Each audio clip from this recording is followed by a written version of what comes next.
2024 के चुनाव को लेकर बीजेपी में इतनी घबराहट क्यों है? 2024 के चुनाव में यहां टिकी बीजेपी की नजर।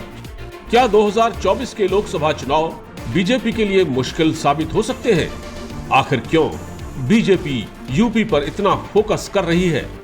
जी हां, कर्नाटक में मुंह की खाने के बाद बीजेपी हर कदम फूंक फूंक कर रख रही है। पार्टी अब पिछली गलतियां नहीं दोहराना चाहती। पार्टी के अध्यक्ष जेपी नड्डा से लेकर अमित शाह तक को यह एहसास है कि जरा सी चूक होते ही उत्तर प्रदेश में उन्हें भारी नुकसान हो सकता है। फिर केंद्र की सत्ता उनके लिए दूर की कौड़ी साबित हो सकती है। पार्टी हाईकमान सबसे पहले सांगठनिक स्तर पर जितनी भी खामियां हैं या कमजोरियां हैं उन्हें दुरुस्त कर लेना चाहता है। इसकी शुरुआत उसने प्रदेश पदाधिकारियों से की है। पार्टी को लगता है कि कुछ प्रदेश पदाधिकारी ऐसे हैं जो जिम्मेदार पद पर तो हैं लेकिन एक्टिव नहीं है। पार्टी इसके लिए प्रदेश अध्यक्षों को बदल सकती है। साथ ही कुछ स्थानीय नेताओं को अहम जिम्मेदारी दी जा सकती है। हाईकमान को यह फीडबैक मिला है कि कुछ पार्टी के प्रदेश अध्यक्ष लंबे समय से इस पद पर बने तो हुए हैं लेकिन उन्हें चुनाव लड़ने या लड़वाने का अनुभव नहीं है। दिल्ली की सत्ता का रास्ता क्योंकि उत्तर प्रदेश से होकर जाता है, इसलिए यूपी में इस बार फिर धमाकेदार प्रदर्शन करना बीजेपी के लिए बहुत महत्वपूर्ण होगा।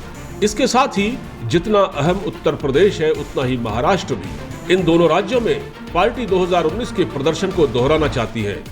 यूपी में लोकसभा की 80 सीटें हैं जबकि महाराष्ट्र से 48 सीटें आती हैं। अगर इन दोनों राज्यों में बीजेपी बढ़िया प्रदर्शन करती है तो उसके लिए दिल्ली की सत्ता का रास्ता आसान हो जाएगा।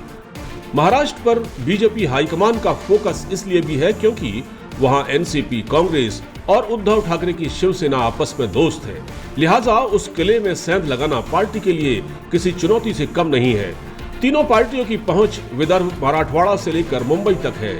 इसकी काट के लिए बीजेपी वही फॉर्मूला निकालेगी जो उत्तर प्रदेश जैसा होगा।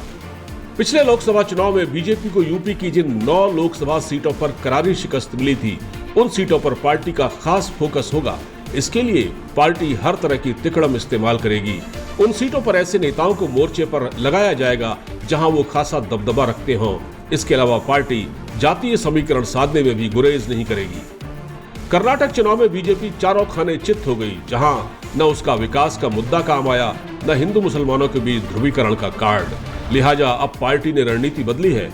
अब वह प्रदेश अध्यक्षों को बदलने की तैयारी कर रही है। उनकी जगह एक्टिव और तेज तर्रार प्रदेश अध्यक्षों की नियुक्ति की जाएगी।